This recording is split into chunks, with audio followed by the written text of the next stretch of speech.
Hello everyone, welcome to the IAS Mentor Modern Indian History series. We have completed so far the advent of Europeans, the British conquest of India, the colonial administration up to 1853 Charter Act we have completed with respect to colonial administration. And there are some more issues related to administration that we are going to cover while we are discussing remaining chapters. Before that, the IAS Mentor is coming up with the schedule for mentorship for prelims 2026. Please keep following the IAS Mentor channel. Next chapter is socio-religious reform movements. When it comes to socio-religious reforms, this chapter is very important in the context that many facts are going to come from this chapter. So many Indian leaders contributed for social reforms and religious reforms. When it comes to Indian society, both social reforms and religious reforms go together because many social evils were directly linked with religious beliefs. That is why these leaders felt that if you want to reform the society on the modern lines, you have to reform religion first, then only you can attempt the reform in society. That is why we call this socio-religious reform. It's not separately social reform and religious reform. They go together in India. In every place, religion comes into play. In the words of Swami Vivekananda, religion spread everywhere in India. It comes to your kitchen also. It comes to your bedroom also. That is how religion spread everywhere in everyone's life from morning to evening. In order to bring certain reforms, many leaders contributed. Here the first question is, why did Indian leaders wanted to reform Indian society? What was the problem? What were the challenges? And why they wanted some kind of reformation to Indian society? The reasons are the previous chapter, the colonial administration, and when it comes to the lifestyle of British and the lifestyle of Indians, the life standard of living of Europeans and the standard of living of Indians, there was a huge contrasting difference. The Indian rulers were thinking in one way and the European rulers were thinking in the other way. European common people were living in a different kind of world, whereas Indians are living in a different kind of world. Some enlightened leaders have seen this huge contrast that when someone is living in better life, someone is living better life, when it comes to Indians, many people are living in poverty. Why it happened? What is the reason? That is why first we need to know what are the social evils that were present in India, what are the evils which were hindering the progress of Indians, and on the other hand, what the better life the Europeans were enjoying. In this class, we are going to discuss that. And in the next class, we are going to deal with the different organizations, different leaders who contributed for uplifting the Indians at that particular point of time. This one. When it comes to socio-religious reforms, the time period, when it comes to the timeline, we are going to mainly focus from 1810s, 1820s onwards. Because by this time period, East India Company administration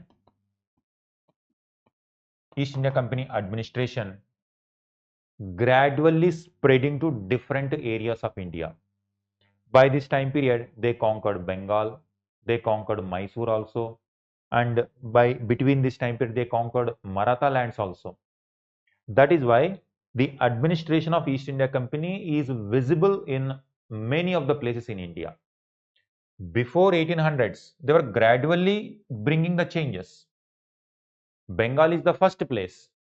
Starting from Bengal, they are going to implement the administrative reforms in different places gradually. So by 1820s, that is visible in many places. And by 1850s, entire Indian subcontinent came under them. When it comes to 1857 revolt, how you see this? 1857 is like a watershed moment in Indian history. 1857. Starting from 1757, Battle of Plassey, Battle of Buxar, it brought many changes. East India Company brought many changes. Because of these changes, there was a revolt. There is a revolt. But when it comes to this revolt, it is violent one. This violent revolt could not destroy the British Empire. It just only shifted the power from East India Company hands to Crown hands.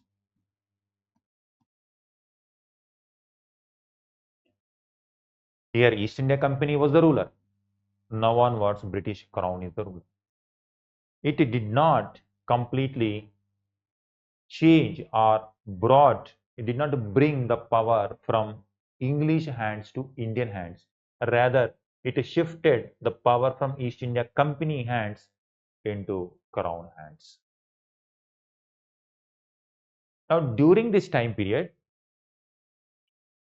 it is expected that they are going to bring some kind of benevolent policies. Indians were expecting that now Crown has taken over, benevolent policies will come. It is going to reform Indian society or Indian system. But Indians understood by 1880s that Indians are not having any kind of a unified platform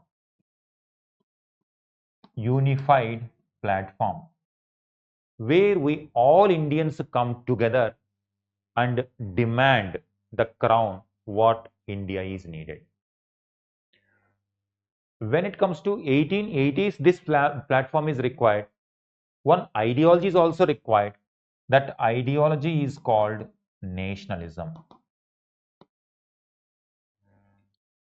That ideology is also called nationalism. That means feeling that we all people here in this geographic location belong to a nation called, all people belong to a nation called India. With this ideology, people started uniting many people, many regions, and finally it led to independence. But here, the feeling of nationalism, why it was not there here? So we are talking about socio-religious reform. It is a very, very important mains question that why socio-religious reform movement came. And another question is there, explain the role of socio-religious reforms in bringing the spirit of nationalism. That is why first I am explaining this part, then you will directly understand the real significance of socio-religious reforms. When it comes to 1880s, this nationalism spirit is growing in India. And in 1900s, this feeling increased. And thereafter many movements happened. Finally, Quit India movement and national India's independence movement came. India got independence. But this spirit has roots from 1800s onwards. And why not? Nationalism is there in this point of time, at this point of time? Why it has taken this much time? Meanwhile, what kind of damage India has faced? India suffered with what kind of damages during this time period? And those were the issues that socio-religious reform movement chapter is going to address. Now, broadly clear this. When it comes to nationalism, you have to connect socio-religious reform movements. That's why I first brought this aspect. It is not a separate one and it is not separate one. Whatever that is going to happen here, it is going to connect with so many developments later. Now, when it comes to this time period, when we are talking about nationalism here, this nationalism spirit was there in Europe at this point of time. Nationalism. Whatever liberal policies that Indian leaders are going to talk after this time period, those were there in Europe at this point of time. And because of those liberal ideas, they conquered India during this time period. Could you see this? Whatever the ideas, whatever liberal principles that helped Europe to rule the world, those ideas are going to inspire Indians also later. But by that time, already damage has taken place. When Europe is enjoying this kind of liberal atmosphere, Indian society was in a completely different world. As a result, they become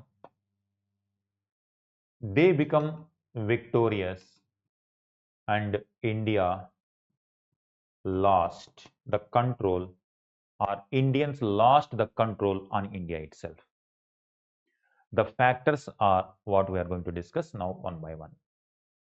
What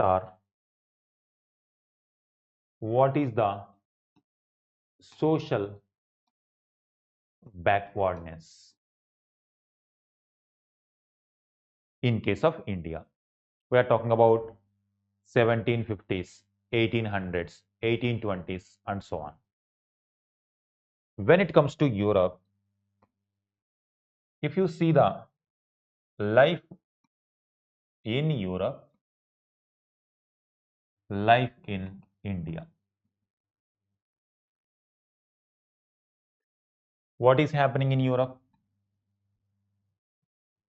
In Europe, Enlightenment phase. We are talking about 1700s. When it comes to Europe, Europe was going through a phase called Enlightenment phase. What is this Enlightenment phase? This is talking about equality.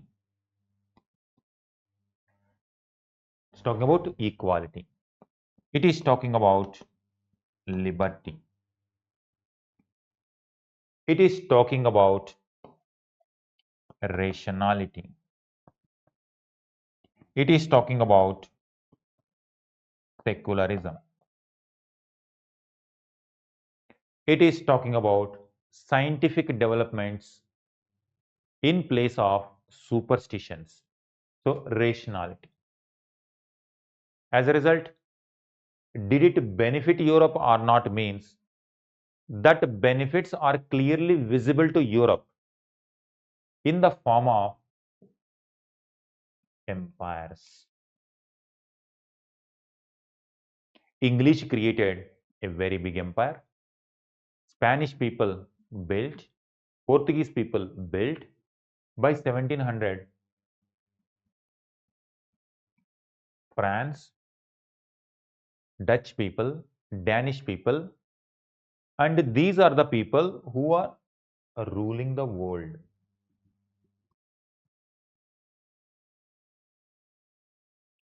Their scientific developments enabled them to reach distant lands, to cross the oceans and establish their rule, their principles, their governance. They are able to dominate many places across the world. When it comes to the standard of living of Europeans also improved. Healthcare facilities increased. Scientific principles helped them to create new medicines. As a result, their standard of living improved. In England, industrial revolution started. Because of industrial revolution, machine age started and it created huge wealth for English people. No doubt some people were not enjoying, but at least wealth created in England.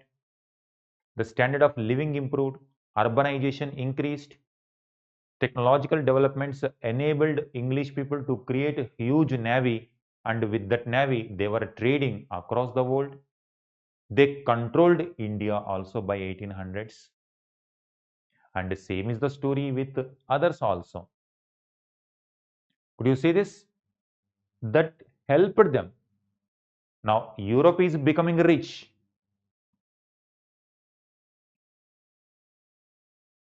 On the other hand, what is happening in India? By 1850s, India is becoming poor.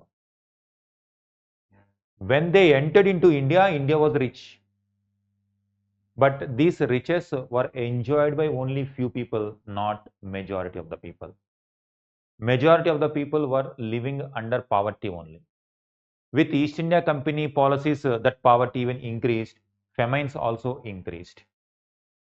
But when it comes to Indians, Indians were looking for the solutions for this problem, not in science, not in ideas like this, but in religion. That in this life we were forced to born in poor condition. Maybe in the next life we will be born as rich people. We have committed some sins. That is why it is a curse. God is cursing us and condemned us to be poor. You see the solution. This is the real problem. But people used to blame their own fate. They tried to find a solution within religion only. That they are condemned to be born like this, and after the death, in the next life, we may get good chance. They are not looking the solutions for the present day problems with present day world, rather they are thinking about next world. To see this, how the what kind of mindset? Now, when Europeans are crossing the oceans and building the empires, Indians were believing that caste system is very important. Crossing the ocean is going to affect their caste. If someone cross the ocean, their caste people are outcasting those people who are going and crossing the ocean. As a result, it is going to hinder the people to know what is happening beyond the oceans. Isolated. The mind is very narrow minded. They do not know what is happening beyond the oceans. And now the people beyond the ocean, they are coming and controlling India. Still, we Indians were believing that we should not cross the ocean because crossing ocean is a sin and caste norms are going to be violated and they are not going to get respect in their caste. Do you see this? What kind of mind Indians were having and what kind of mind they were having? As a result, who is the winner? These are the one. And who were the losers? Indians. Now, when East India Company administrators are coming and ruling India, they started highlighting social evils that are present in India and they got ideological support. Ideological support by highlighting these social evils, and they were telling that because of the social evils, you Indians are living in backward condition, your mind is backward, you are uncivilized people, you are uncivilized, and you need help from us. You need help from us to modernize you. to modernize you. You see, we are going to the root of socio-religious reform movement. Why? In the first place, this reformation is required. This reformation is like a shock therapy to the Indian society, because Indian society is in slumber. They are sleeping in a different world. They are thinking in a different world. On the other hand, people from Europe coming and ruling and beating Indians and exploiting Indians, still they are living in a different world. That is why Indians were needed a shock therapy. That shock therapy is about to come. But before the leaders who gave this shock to Indians, we have to know why Europeans were able to rule despite having a lot of population size in India. Here, so much population, more than 20 crore people are living, and how many people from East India Company were ruling India? Around 2 lakh people, less than 2 lakh people. At maximum by 1857, just around 3 lakh people were there. And remaining, so it means 3 lakh people were ruling more than 20 crore people. So that is why if we know how deeply social evils were there in India, you will understand the real impact of socio-religious reformers. I have given this example. On one hand, Europe is enjoying better standards of living with improved technology and with modern ideals like equality, fraternity, liberty, rationality, secularism. On the other hand, Indians were having a different kind of socio-religious system. As a result, India became victim of this, and they enjoyed Indian resources. They looted Indian resources, and with those resources, London became one of the richest places, not one of the richest. It became the richest empire on the earth. That kind of danger our ancestors faced during this time period. What are those social evils? British used to highlight these social evils and keep on saying, you see Indians, you are believing in these superstitions. We are here to modernize you. We are here to civilize you. We are here for your benefit. But in reality, the benefits, it benefited London, not the Indian people. Let us see one by one. But when it comes to East India Company, in the first place, why did it come to India? It came to India to do trade, and they were going to the courts of different kingdoms like Golconda, like Jahangir, and before, after that Farrukhsiyar. They were looking for some kind of concessions, trade concessions. That is the beginning of East India Company journey. But now by 1780s, 90s, 1800s, they are becoming the masters of Indian subcontinent. By 1857, they became the masters of Indian subcontinent. When it comes to India, these are various challenges at this point of time. As a result, India became victim of much advanced society, that is English society. Number one, when it comes to Indians, regionalism or a lot of kingdoms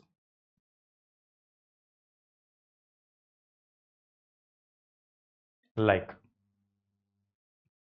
Bengal kingdom, Awadh kingdom,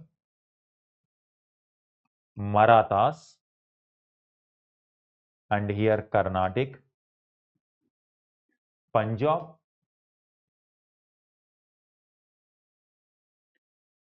people were considering politically they are separate, they are separate, they are separate, and they are separate. And in fact, Marathas and Nizam were fighting with each other. Mysore, Marathas were fighting with each other, and Punjab, Afghanistan was fighting, and Punjab, this side was fighting.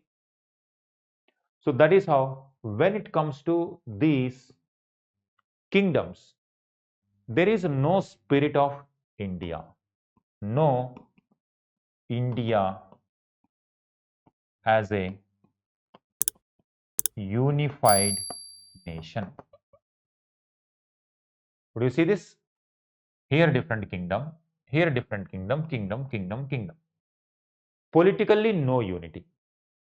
But culturally they were united, like Hinduism unites, Buddhism unites, and Islam unites. The principles of religion, they are uniting them. That is why so many places people used to go from one place to the other place for pilgrimage. Culturally fine, but when it comes to the political unity, they are divided like this.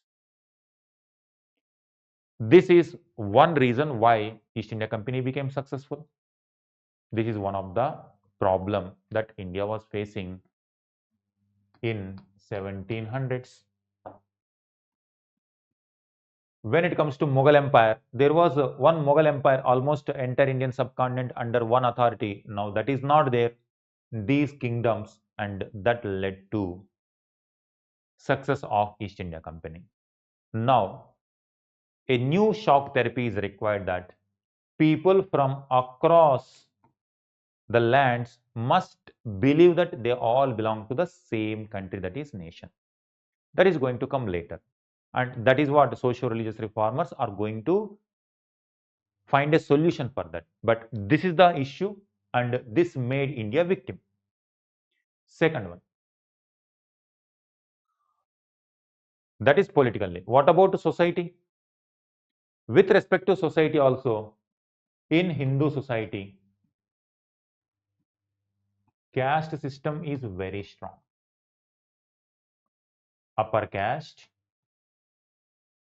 and lower caste. Some people were even outside the caste. They are called untouchables. Slavery was also present. This is the system. Not only in Hindu society, even in Islamic society also, in Muslims also, same problem. Caste system pervaded there also, and here upper class, lower class. And the people within this religion also, some used to consider they are superior and some are inferior. If someone trace their origin to Saudi Arabia, and they consider, because Islam born in Saudi Arabia, they used to consider they are superior. And other people, if someone is from lower caste converted to Islam, even though Islam per se teaches equality, but when it comes to the social interaction, they will not consider equal. This is the harsh reality of Indian society. Same is the case. Follow the same religion they follow, but when it comes to the social interactions, they never treat each other equally. For the namesake, they say we are all Muslims, we are all Hindus, but when it comes to the reality, upper caste follow their norms, lower caste, upper caste will not meet each other, and they treat untouchables in more inhumane manner. Now, if society is divided like that, then where is the unity? No unity. That is what even today also, India is suffering from this. That's why we have syllabus in GS1 society, social challenges, and Indian constitution. At least Indian constitution do not recognize all of them. Indian constitution says all are equal. It doesn't matter what religion you follow, whether you follow religion or not, doesn't matter. Still you are Indian. No unity. This is what in Hinduism this is the condition, and in Islam also that is the condition. Do you see this? Now, when there are so many differences within Indian society, it became easy for East India Company to easily conquer different places. One is regionally, that is one thing. Second one, these are the issues. Now, where is the unity? When it comes to Brahmanas, in Bengal, if you take Brahmanas, feel more comfortable with Brahmanas rather than with lower caste. Both are Bengalis only. Both are Indians only. But still, people are not feeling comfortable in mixing with lower caste, upper caste and lower caste. And when it comes to the lifestyle also, upper caste lifestyle is more and lower caste lifestyle is different. Upper caste lifestyle is rich generally because they used to control the administrative post, they used to control the land resources and wealth resources. When it comes to the lower caste, they are hardly like laborers as peasants in the agriculture land or laborers in artisan industries. And untouchable conditions is even more pathetic. They are not even allowed to enter into the villages also. Now, when Indian society divided like this, if some issue comes, where will be the unity? Now, can they fight by taking the weapons? Can they fight together against the common enemy? No, because the moment if they break this caste loyalties, they used to consider they are doing something wrong in front of their religion. Their dharma is going to be violated if they mix with other castes. Marriages within the same caste, East India Company used this kind of loophole and they maintained even when they recruit soldiers also. If they recruit soldiers also, for upper caste soldiers a separate mechanism to stay and for lower caste soldiers a separate mechanism to stay. And Indians upper caste used to complain if there is any kind of violation in their caste. East India Company separates lower caste soldiers and upper caste soldiers. This is how the harsh reality. That is why we Indians only became victims because of these social evils only. East India Company and British used these differences and they ruled India for 200 years. Could you see what are the dangers? Because of our own beliefs, because of our own ignorance, because of our own superstitious beliefs, and we became the victims. Always, enemy cannot become very strong unless you are weak. If there is unity among Indians, no matter enemy is going to be how powerful enemy, still in front of us, no one can touch. But if there is no unity, even if enemy is weak, they can easily conquer India. They can rule India like this. This is upper caste never mix with other castes. And they consider that is their religious duty to follow. Now, do you see? This is a society. But they have the justification by saying that God Brahma created these castes and who are we to violate them? It is the gods. Gods decided the society should be like this, upper caste, lower caste, untouchables, and we should not change that system. That is where the courageous leaders are required to break these norms. The early socio-religious reformers faced a lot of criticism from the upper castes that if they are attacking this, they had to face sometimes social boycott also. For example, who is considered as the first modern man of Bengal region or India, Raja Ram Mohan Rai. Raja Ram Mohan Rai was not encouraged by his own family members because his family members were getting pressure from their caste members. That is why his own family members did not ask him to stay with them, and because of this, Raja Ram Mohan Rai had to live outside his family. Their own family members kept Raja Ram Mohan Rai outside their family because he is going against this. That is why today we are taking for granted because our constitution has given all these rights. But in those times, that is not the case. Now, what are the rights that were violated here? No equality. No equality and no rationality also. And why Indian society is divided on these caste lines? It is superstitious belief that God has created. That is why no rationality also in this classification, no equality, and obviously no unity among Indians. No unity. And when it comes to untouchability, that inhumane treatment. If untouchables ignorantly enter into village, they were beaten. Cruel treatment. They were not allowed to enter into temples, village streets. And if someone even their look, their appearance is also considered as a sinful act.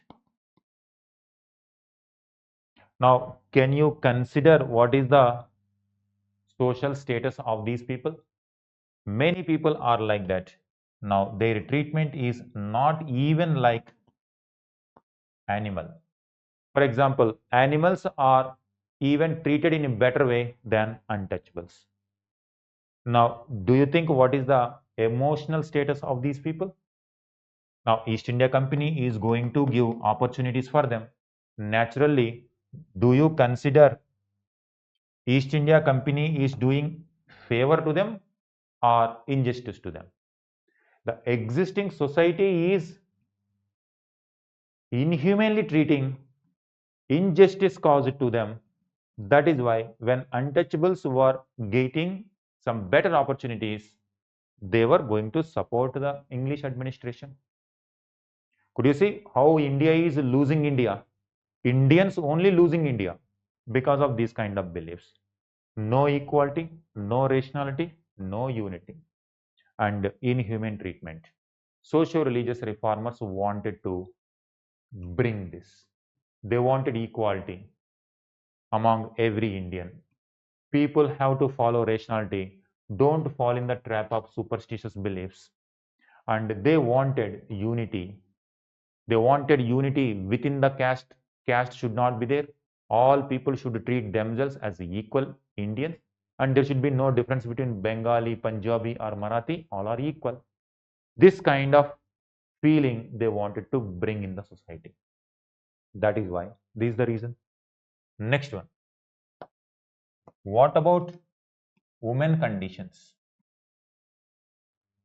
And when it comes to East India Company, they used to say that Indian society is very cruel with respect to women because they were following a practice called sati. It is according to every shastra. Raja Ram Mohan Rai used to say that according to every shastra, sati is a murder. That means family members only murdering their family member. What is this sati practice? Sati practice, if husband dies,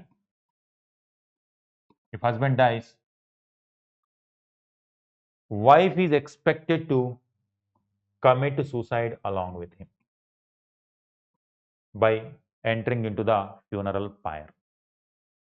And this is celebrated. Whenever a person is committing sati, people is to celebrate by praising the act of sati. Raja Ram Mohan Rai felt, according to every shastra, it is a murder. Now you are killing your own Indians. Now, as a result, what happened now? English, on the other hand, do not have such kind of practice, and they used to consider this practice is cruel. This inhuman practice, a cruel practice, and it is like barbarism. Barbarian act, that means uncivilized people only kill their own children. Any civilized person will not do like that. But now you are killing your own family member. And what is the rationality behind this? What is the reason behind it? What is the belief?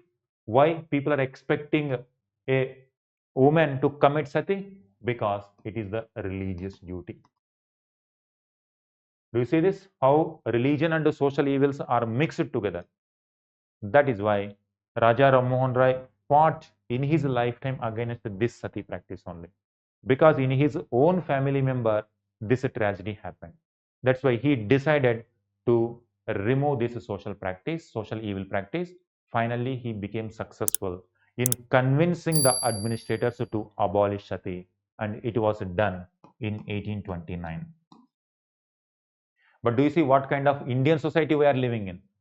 And naturally, Indians were not going to be appreciated for these kind of practices, and they are coming from a society where scientific advancement, where people are dealing in equality, Even though not everyone in England were equal, but as a principle, they are at least those principles were more popular in England. When they are coming from that kind of society, these kind of practices were seen as inhuman, cruel treatment. And now this is giving an image to India that Indians were not civilized people. They are killing their own people in the name of sati, in the name of untouchability. They are treating their own people as inhuman. Could you see this? Why some leaders, it is not that everyone, when majority of the people were doing like this, there are some people who have seen these kind of practices inhuman, because they are comparing from what kind of society Europeans are coming, what kind of society we are living in, and they could distinguish between European society and Indian society. That is why they wanted a reformation in this. Along with this, sati practice, child marriages, and widowhood. When it comes to, if someone do not practice sati, widows were not considered as auspicious. They have to live secluded life, and they will again inhuman treatment like this.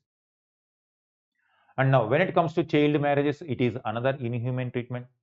Polygamy, rich people used to marry so many times, and as a result multiple wives, and what is the natural rights of these women? That is how, another one. Next one, when it comes to religion, superstitious practices. Superstitious practices means blind faith. Blind faith. If something, suppose if there is no rainfall, people consider it is the curse of God. If there is a famine, again, people say that it is the curse of God. But actually, these famines are coming because administrators are not working properly. People are exploited with more taxes, but they will not see the solutions. They will not see the reasons within the politico administrative system. Rather, they see the reason in imaginary world, that is blind faith, that is superstitious. And in between, priestly class domination, and who are preaching these kind of faith, these kind of blind faith, that is priestly class domination. Priest used to explain like this: famines are there and droughts are there, illness is there because the gods are angry and you are not doing your duty in worshipping the gods. If you worship the gods, then automatically all these things will go. That kind of priestly class domination resulted in the spread of these kind of faiths, blind faith. And you have to apply similar kind of challenge even today also. If someone do like this, again we are entering into this phase, and after 50 years, 60 years, again we are going to be preached by somebody else by saying Indians are not rational people, that is why they are here to rule India. This is what exactly happened. On the other hand, European society was also in this phase, but in 1700 they came out of it by questioning that. But when it comes to India, no questioning expected. And if you question that, that means you are not respecting your tradition. And because of that, it became a very major hindrance for the initial leadership to convince the people that the way you are thinking, the way you are acting is not the way you are supposed to be. The times have changed. When other societies are modernizing, you are become victim of that modernization, but still you are not able to come out of these superstitions. That's why, do you see this? That is why people like Raja Ram Mohan Rai, Ishwar Chandra Vidyasagar, they have to face a lot of challenges in convincing the people, in bringing them out of this kind of beliefs. This is one, religiously. Then caste system, women related issues, and religion related issues, and regionalism related issues. So on one hand, European society is enjoying modern life or rational life. On the other hand, Indian society is following these kind of beliefs.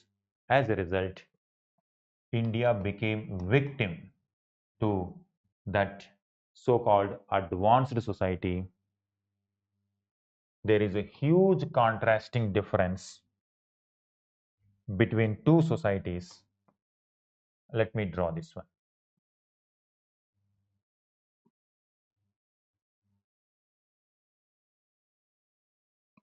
This is how.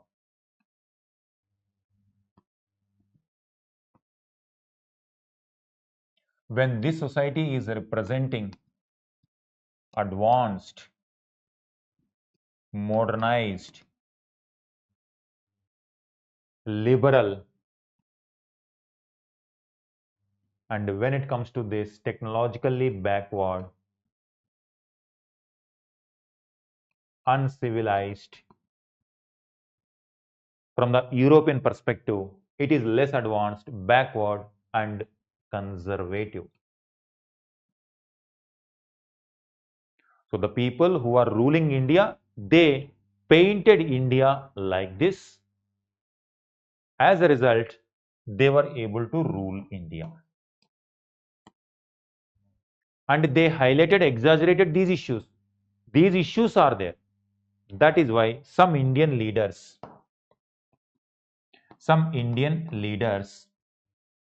understood what Europeans are trying to paint, and also they understood the real evils and limitations within the society. They understood the positives and they understood the limitations, and these leaders wanted these positives should come India and remove these negatives, so that we also become equally treated, respected like Western countries. That is what their effort. Could you see why socio-religious reformers were trying to reform the society? What is the reason for the society? The moment socio-religious reformation takes place, then automatically India as a nation is going to develop. Indian nationalism spirit is going to develop. That is why nationalism preceded socio-religious reforms, and they laid foundation for nationalism. And with that nationalism spirit, we are going to fight with the colonial masters. Finally, we are going to become free. Indian Constitution also came. These ideals were included in the Indian Constitution also, and today also we are enjoying these rights because of their efforts. That's why in the first class itself I have told our history, our modern history is not the story that ended. We are still living in modern Indian history. That is why today we are able to enjoy untouchables, upper caste untouchables. There is no such concept, at least in theory. In practice, it is still going on. That is what we are trying to come out of it. But Constitution do not recognize that. That effort comes from such kind of leaders. We will see one after the other who are various leaders, what are the various organizations, what are various efforts they have done to reform Indian society and the impact of it. All right. Thank you. Thank you very much.